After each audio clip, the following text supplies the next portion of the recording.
नमस्कार दोस्तों, आज फिर आप सबों का कमलेश स्टडी पॉइंट में स्वागत है।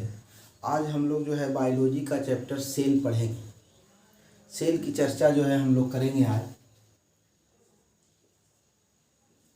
सेल की चर्चा करेंगे जिसको हम लोग कहते हैं कोशिका। कोशिका कोशिका को दो पार्ट में बांटा गया है। कोशिका को दो पार्ट में बांटा गया है। एक हो गया आपका प्रोकैरियोटिक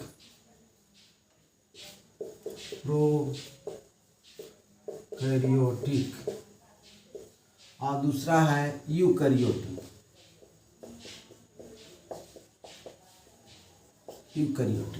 कोशिका को दो भागों में बांटा गया है।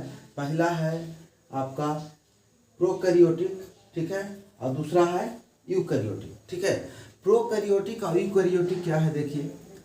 प्रोकैरियोटिक कोशिका, इसको हम कहेंगे अविकसित कोशिका। क्या बोलेंगे?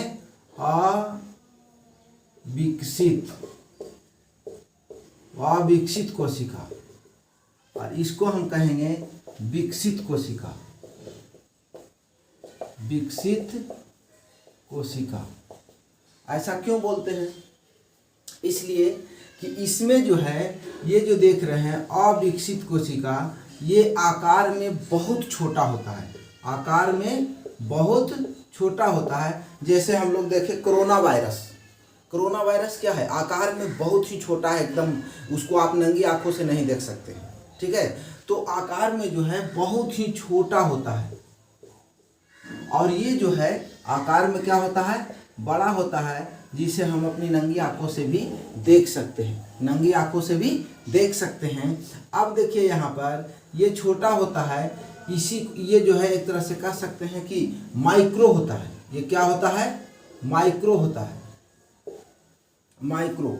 और ये जो है बड़ा होता है। अब इसमें देखिए, इसमें आएगा आपको वायरस।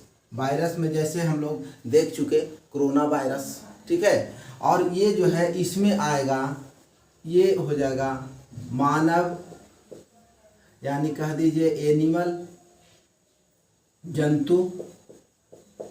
और ये हो जाएगा पौधा। पौधा, ठीक है, जंतु और पौधा। अब देखिए यहाँ पर, अब जो है ये कोरोना वायरस है, या मान लीजिए कोई वायरस है जो बहुत माइक्रो, माने एकदम उसका बहुत छोटा आकार है। यही कारण है कि वो जो है हमारे शरीर में जो है आसानी से प्रवेश भी कर जाता है, ठीक है। अब हम लोग जो है इसके पहले पढ़ चुके थे, कोशिका का विभाजन पढ़े थे। उसमें हम लोग पढ़े थे माइटोकॉन्ड्रिया पढ़े थे, राइबोसोम पढ़े थे, गाल्गी बॉडी पढ़े थे, सेंट्रोसोम पढ़े थे, इंडोप्लाज्मिक रेटिकुलम पढ़े थे, ठीक है, वैक्यूल्स पढ़े थे, या जीवद्रव पढ़े थे, केंद्रक पढ़े थे। ये सब चीज़ क्या है? सेल के जो है विभाजन में हमको मिला था। अब देखना ये है कि ये जो है अविकसित कोशिका है, तो इसमें क्या क्या चीज़ मिलेगा, और अगर वो चीज़ नहीं मिलता है तो ये कैसे जो है अपना काम चलाता है, ठीक है। ये कैसे अपना काम चलाता है, क्या क्या चीज़ इसमें है और क्या चीज़ इसमें नहीं है, ठीक है। तो देखिए यहाँ पर ये जो है, ये है अविकसित कोशिका, ठीक है। अब इसमें देखिए, इसमें भी सेल वॉल पाया जाता है। सेल वॉल इसमें भी पाया जाता है। इसके सेल वॉल, जो इसमें सेल वॉल पाया जाता है, इसको हम कहते हैं पेप्टिडोग्लाइकेन। क्या कहते हैं? पेप्टिडोग्लाइकेन। इसका जो सेल वॉल है, मतलब बाहरी परत कह सकते हैं, बाहरी कवर कह सकते हैं, ठीक है, इसको कहते हैं पेप्टोन ग्लाइकेन। जबकि हम जो है जंतु में पढ़े हैं कि जंतु में भी जो है, ये जंतु में बाहरी वॉल नहीं है, मतलब पौधा में है, ठीक है।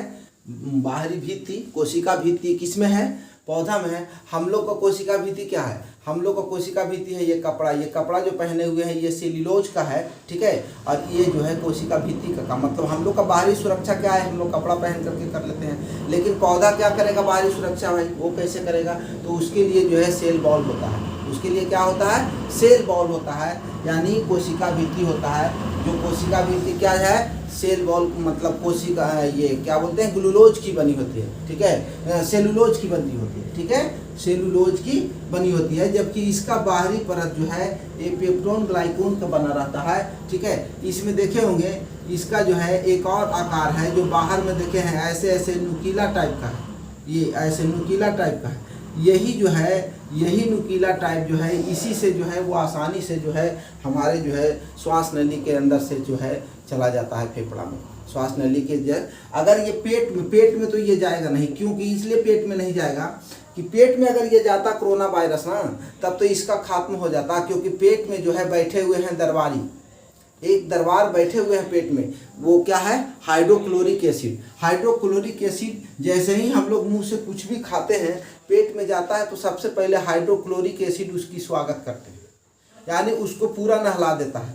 तो जैसे ही कोरोना वायरस अगर जाता, अगर पेट में जाता तो क्या होता है, इसको क्लोरो जो है हाइड्रोक्लोरिक अम्ल क्या करता है, उसको नहला देता, तो इसकी कहानी हो जाती खत्म। लेकिन जो है ये जो है इसीलिए देखें गला में ये रुक जाता है, ये गला में रुक जाता है। तो हम लोग को सलाह दिया जाता है कि आप काढ़ा पीजिए, आप चाय पीजिए, गर्म दूध पीजिए, इसलिए कि ये जो है गला से किसी तरह से जो है इसको उतार करके पेट में ले जाइए, किसी तरह इसको उतार के पेट में ले जाइए। और पेट में ले जाइएगा तो यहाँ पर तो बैठे हुए हैं महाशय HCl हाइड्रोक्लोरिक अम्ल, और ये क्या करेगा, सीधे इसको नहला देगा, यानी इसकी कहानी खत्म हो जाएगा, मर जाएगा, ठीक है। अब देखिए तो ये अविकसित कोशिका है, ठीक है। अब देखिए ये जो है इसमें क्या क्या होता है, जैसे श्वास लेने के लिए हर कोशिका को श्वास लेने के लिए माइटोकॉन्ड्रिया चाहिए, ठीक है। तो इसमें जो है माइटोकॉन्ड्रिया चाहिए, माइटोकॉन्ड्रिया दे दीजिए। इसके बाद जो है जब जो है प्रोटीन का निर्माण करेगा इसमें, ठीक है, तो इसको राइबोसोम भी चाहिए। क्या चाहिए, राइबोसोम भी चाहिए। अब भाई कोई काम जो है कर रहा है, ठीक है, तो वो काम जो है करने का आदेश कोई देना चाहिए ना। जैसे मिस्त्री आ गया हमारे पास में, तो हम उसको बतावेंगे ना कि कौन सा काम करेगा। ऐसे ही आएगा, ईटा जोड़ देना, कहाँ जोड़ देना भैया, कहीं बता, उसको बताना होगा ना कि कहाँ पर काम करना है, कौन सा काम करना है। तो ये बताने वाला काम कोशिका में कौन करता है, केंद्रक करता है। कौन करता है, केंद्रक करता है। तो ये केंद्रक होना चाहिए, ठीक है। तो अब देखिए यहाँ पर यही जो है माइटोकॉन्ड्रिया जो है इसमें जो है नहीं होता है, माइटोकॉन्ड्रिया इसमें नहीं होता है। अगर माइटोकॉन्ड्रिया होता तो इसमें बहुत तेजी से विकास हो जाता, ठीक है। माइटोकॉन्ड्रिया होता तो बहुत तेजी से विकास हो जाता, और जब विकास हो जाता तो ये विकसित हो जाता, जब विकसित हो जाता तब तो क्या कहना है, ठीक है। तो ये जो है राइबोसोम और न्यूक्लियस, सेंट्रोसोम, न्यूक्लियस, ठीक है। अब जो है अब हम लोग देखेंगे जंतु में। देखिए जंतु का कोशिका जो होता है वो विकसित कोशिका होता है, विकसित कोशिका होता है, यानी कहने का मतलब वो आकार में क्या होता है, बड़ा होता है। और वो जो है जंतु कोशिका में हम लोग जो है दो चीज़ मतलब देखने को मिलेगा इसमें, यूकैरियोटिक में जंतु कोशिका और दूसरा क्या है, पौधा, ठीक है। अब देखिए जंतु का कोशिका विभाजन हो या पौधा का हो, ठीक है, दोनों में हम एक अंतर बताए थे कि हम लोग सेल डिवीजन जब पढ़े थे तो उसमें जो है एक अंतर हम लोग पढ़ने को मिला था कि जंतु में जो है कोशिका भित्ति नहीं होता, जंतु में कोशिका भित्ति नहीं होता है, माने बाहरी बाल जो है कोशिका बाल जो है नहीं होता है। पौधा में जो है कोशिका बाल होता है। अगर पौधा में कोशिका बाल नहीं होता तो बाहरी आघात से जो है पौधा को कौन बचाता, ठीक है। और मनुष्य जो है अपनी, तो ये भाई बुद्धिजीवी प्राणी है, ये अपनी बाहरी आघात से जो है बहुत सारा प्रोटेक्शन लेकर के जो है ये बच जाता है, ठीक है। तो यहाँ पर जो है इसमें देखिए इसमें कोशिका भित्ति भी होगा, ठीक है, कोशिका भित्ति भी होगा, इसके अंदर में एक झिल्ली भी होगा। अब कहने का मतलब भाई 2 गो 3 गो 4 गो सामान रखना है तो एक झोला चाहिए ना, बिना झोला का सामान 5 गो 7 गो कैसे एक जगह आप रखिएगा, बिखर जाएगा, ठीक है। तो उसी तरह से इसमें भी कोशिका झिल्ली होता है, कोशिका झिल्ली इसमें भी होता है और कोशिका झिल्ली इसमें भी होता है, ठीक है। अब इसमें बहुत सारे चीज़ होगा, जंतु कोशिका में जो है बहुत सारा चीज़ मिलेगा इसमें मिलेगा आपको माइटोकॉन्ड्रिया मिलेगा, ठीक है, सेंट्रोसोम मिलेगा, गोल्गी बॉडी मिलेगा, ठीक है, राइबोसोम मिलेगा, इंडोप्लाज्मिक रेटिकुलम मिलेगा, वैक्यूल्स मिलेगा और न्यूक्लियस मिलेगा, क्या मिलेगा, न्यूक्लियस मिलेगा। ठीक है, और ये सब का काम तो हम बता ही चुके हैं। सेल जब डिवीजन पढ़ाए थे, सेल का विभाजन पढ़ाया गया था, तो उसमें सब बताया गया है कि इसका काम है, ये जो है कोशिका में जो है श्वास लेने का काम करता है, श्वास क्रिया को संपन्न करता है, ये विभाजन का काम करता है। ठीक है, ये गोल्जी बॉडी। अब देखिए यहाँ पर इसमें जो है एक द्रव भरा रहता है जिसको हम कहते हैं जीव द्रव। जिसको क्या कहते हैं, जीव द्रव। अब थोड़ी सी बात समझिए जरा, इसमें जो है श्वास लेने के लिए माइटोकॉन्ड्रिया है, तो चलिए ये तो श्वास ले लेगा। ठीक है, अविकसित कोशिका है ये, और इसमें माइटोकॉन्ड्रिया है ये नहीं है, तब बताइए श्वास लेगा? यदि श्वास नहीं लेगा भैया तो ये जिंदा कैसे रहेगा? जो श्वास नहीं लेगा तो ये जिंदा रहेगा कैसे? ठीक है, तो इसको कोई तो साधन होगा जिससे श्वास लेता होगा। तो इसमें जो है ये देखिए जीव द्रव भरा हुआ है, ये क्या है, ये जीव द्रव भरा हुआ है। इसी जीव द्रव से जो है ये अविकसित कोशिका क्या करता है, श्वास क्रिया करता है। अविकसित कोशिका जो है क्या करता है, श्वास क्रिया को संपन्न करता है। ये श्वास क्रिया लेता है इसी से। अविकसित कोशिका किससे श्वास क्रिया लेता है, जीव द्रव से, जीव द्रव से।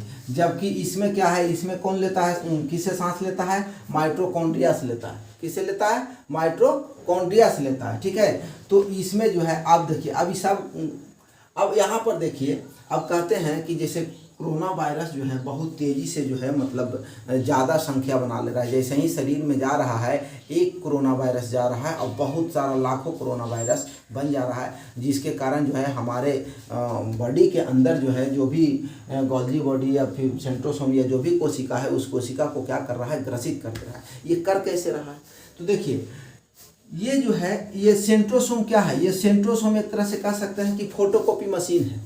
क्या है ये, फोटोकॉपी मशीन है। ये जो है इसके आदेश पर, किसके आदेश पर, न्यूक्लियस के आदेश पर जो है ये फोटोकॉपी करता है।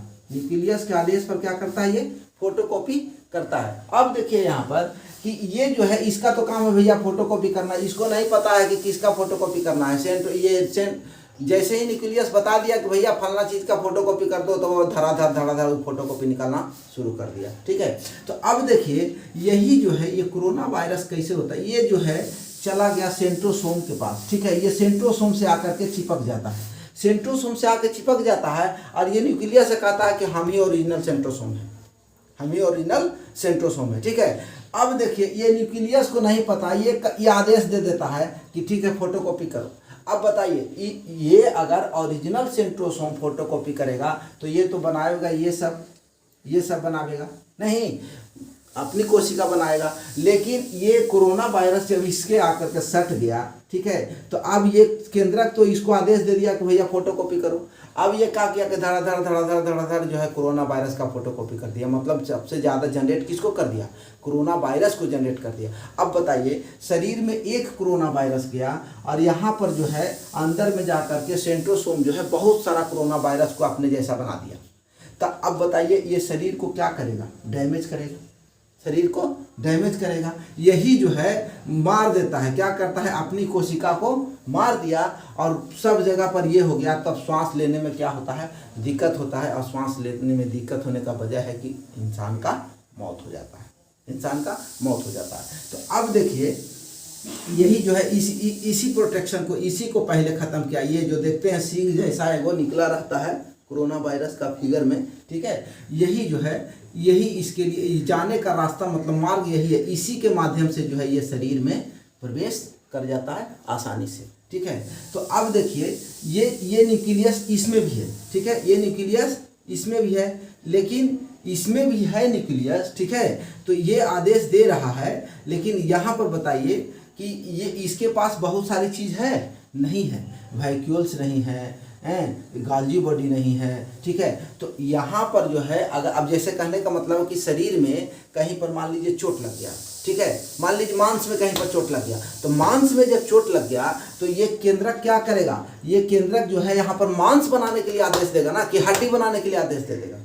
अगर हड्डी बनाने के लिए आदेश दे देगा तो पता चलेगा मांस में हड्डी निकल गया, मांस में हड्डी निकल गया, तो क्या होगा, फिर गड़बड़ हो जाएगा। ठीक है, इसीलिए जो है ये सेंट्रोसोम को बताने वाला एक आदमी चाहिए, एक कंट्रोलर चाहिए जो बता सके कि तुमको बनाना क्या है। ये इसको नहीं पता है कि हमको, ये इसको जो आदेश होता है वो बना देता है। इसको नहीं पता है कि शरीर में क्या आवश्यकता है, क्या चीज़ हमको अभी बनाना चाहिए, उससे इसको कोई मतलब नहीं है। तो यही जो है केंद्रक जो है क्या करता है कि ये जो है सेंट्रोसोम को आदेश देता है कि तुमको हड्डी बनाना है कि मांस बनाना है, कहाँ पर का कोशिका बनाना है, ठीक है।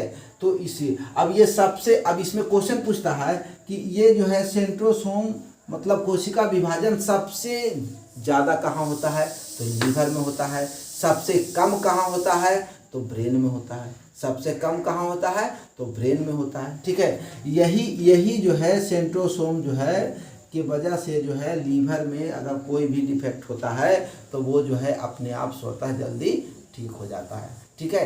और यही चीज़ अगर ब्रेन में हो जाता है, ब्रेन में अगर किसी इंसान को चोट लग जाए तो वो जो है जल्दी ठीक नहीं होता है या उसकी जान जाने की खतरा रहता है। कारण क्या है कि ये जो है ब्रेन में जो है कोशिका विभाजन जो है नहीं है, इसलिए वहाँ पर जो भी कोशिकाएं मर जाती है वहाँ पर फिर दूसरा कोशिका जो है वो नहीं बन पाता है। इसमें एक चीज़ और हम बताए थे कि ब्रेन में भी एक जो है वो विभाजन, जैसे कहते हैं कि ब्रेन कैंसर हो जाता है, ठीक है। जहाँ पर कोशिका विभाजन नहीं होगा वहाँ पर ब्रेन कैंसर मतलब कोई कैंसर नहीं। कैंसर क्या है, कैंसर क्या है, अनियमित तरीका से कोशिका का निर्माण होना, अनियमित तरीका से कोशिका का निर्माण हो जाना वही कैंसर है। अब बताइए कि ये एरिया है, इस एरिया में जो है मान लीजिए कि 1 लाख जो है कोशिका को रहने की जगह है और एक के बार आप जो है 1 करोड़ कोशिका बना दीजिएगा तो ये रहेगा कहाँ भैया, एक कोशिका दूसरी कोशिका से चिपकेगा, डैमेज होगा, ठीक है।